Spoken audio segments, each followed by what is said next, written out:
है अगर गुरुवर का सानिध्य पाना तो विद्यासागर.गुरु पर जरूर आना। देव्यः ओम नमः शिवाय। अहिंसा परमो धर्म की। आचार्य गुरुवर श्री ज्ञान सागर मुनि महाराज की।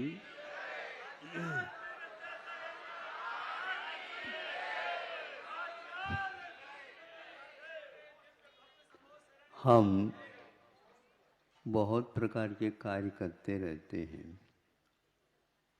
शुभ कार्य भी करते हैं और अशुभ भी कार्य करते रहते हैं।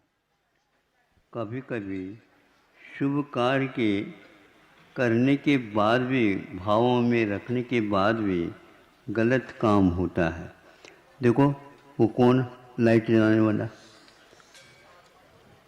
बच्चों को कम से कम अब कह देना चाहिए आप लोगों को, वो मोबाइल न रखें यदि उनके हित चाहते हैं तो। आप हाँ, आप हित चाहते ही नहीं, इसलिए ऐसा हो रहा। वहाँ भयानक रोग हो रहे हैं, फिर भी आप लोगों को अभी भी बुद्धि नहीं आ रही है। कौन से ऐसे आपने हित किया है बच्चों के लिए जो इस प्रकार के साधन दिए, बताओ। इसी के लिए तो कह रहा हूँ, आप ऐसे भाव करते हैं जो शुभ भाव है, लेकिन वह अशुभ कार्य फल देता है। और कुछ ऐसे आप अशुभ भाव भी करते हैं जिसके कार्य अच्छे भी होते हैं, लेकिन अच्छे होने से वह आपका भाव अच्छा नहीं माना जाएगा। और बुरा कार्य हो गया, उसमें आपने तो गलती तो कर दी कि तो इसका परिणाम क्या निकलेगा ये जाना नहीं, फिर भी कभी कभी अच्छा होता है। कुछ उदाहरण के माध्यम से, एक आध उदाहरण के माध्यम से आपके सामने रख रहा हूँ। एक स्थान पर एक मुनि महाराज शिला पर बैठ करके गर्मी का धगधगाहट के साथ उसके ऊपर बैठ करके और शांत बैठ करके ध्यान में लीन। एक राहगीर आ रहा था, और किंतु पैदल ही आ रहा था वो। उसको छाया मिली, वहाँ पर एक पेड़। गुरुजी तो पेड़ के नीचे नहीं बैठे थे, वह जा कर के वहाँ पर पेड़ के नीचे देखता है, ऐसा कर ले, हमारे पास नवनीत है, महाराज जी का अभी अभी किसलो छुआ है, नहीं समझे। उन्होंने उस नवनीत को थोड़ी निकाल करके पूरा का पूरा उसको लगा दिया ताकि ठंडक पहुंच जाए। ठीक है ना, अच्छा है ना भाव, बहुत अच्छा। अब कुछ ही समय के बाद वह धूप के कारण नवनीत पिघल करके वहां से लेकर के एड़ी तक आ गए। फिर क्या कहना, बिल में से चींटियां व्याप्त हो गए।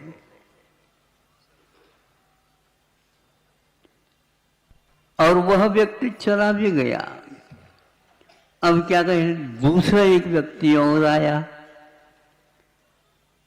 वो देखा।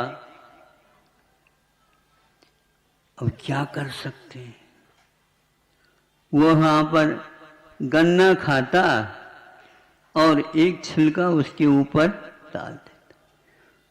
उसके कारण वहां पर धीरे धीरे चींटियां, वो गन्ना खाता एक फेंक देता।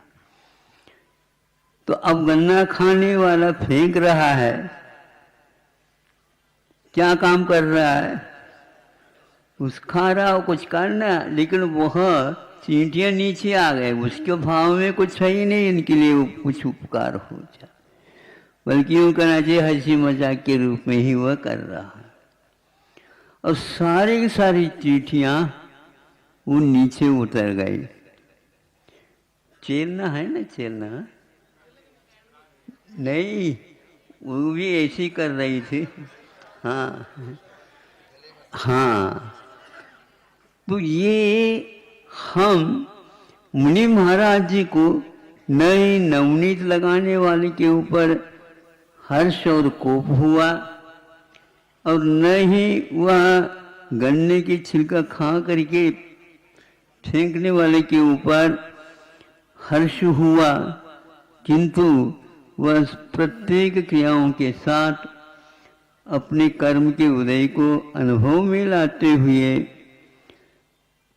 बंधे हुए कर्मों की निर्जरा में शांत बैठे हैं। हम शांत बैठते हुए भी अशांति के कारण बन जाते हैं, अशांत करते हुए भी कभी कभी शांति के लिए कारण करते हैं, किंतु विवेक से हम कभी नहीं समझ पाते। विवेक आने के उपरांत भी कभी कभी ऐसे कार्य होते हैं जो सामने वाले व्यक्ति के तीव्र कर्म का उदय रहता है तो ऐसा हो जाता है। ये ऐसा विचित्र है संसार, इसका कहाँ पर, किस समय पर, किस क्षेत्र में,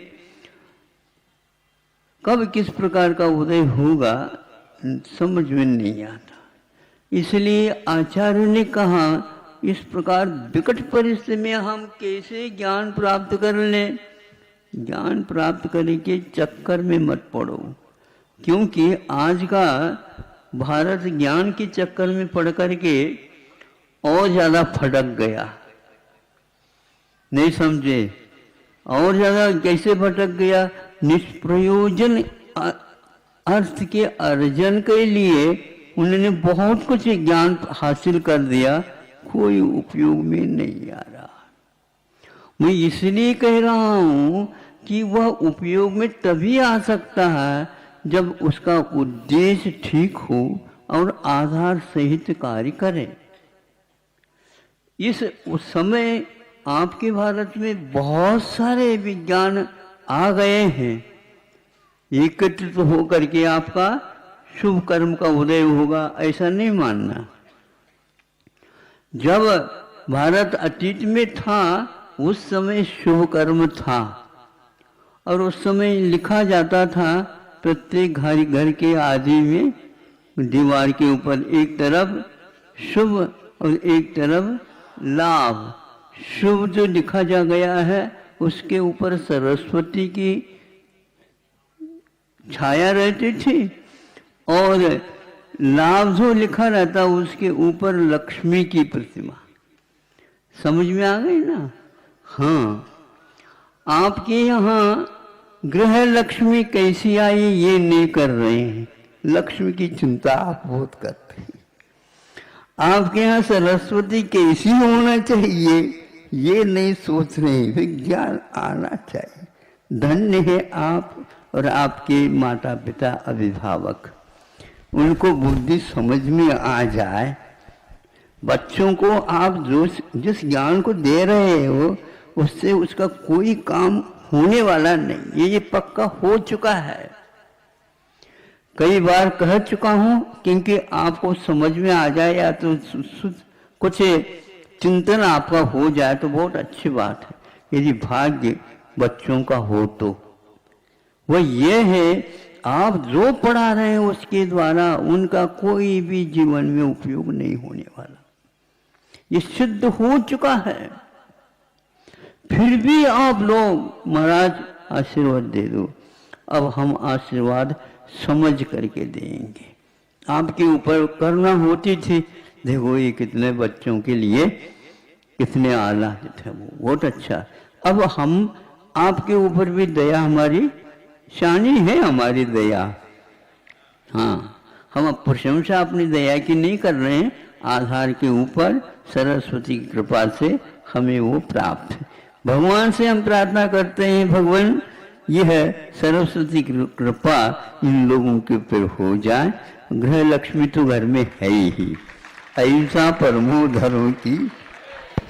आचार्य गुरुवर्षी विद्यासागर जी महामुनिराज की, समस्त आचार्य संघ की, ठीक ठीक 9:45 पूजा प्रारंभ।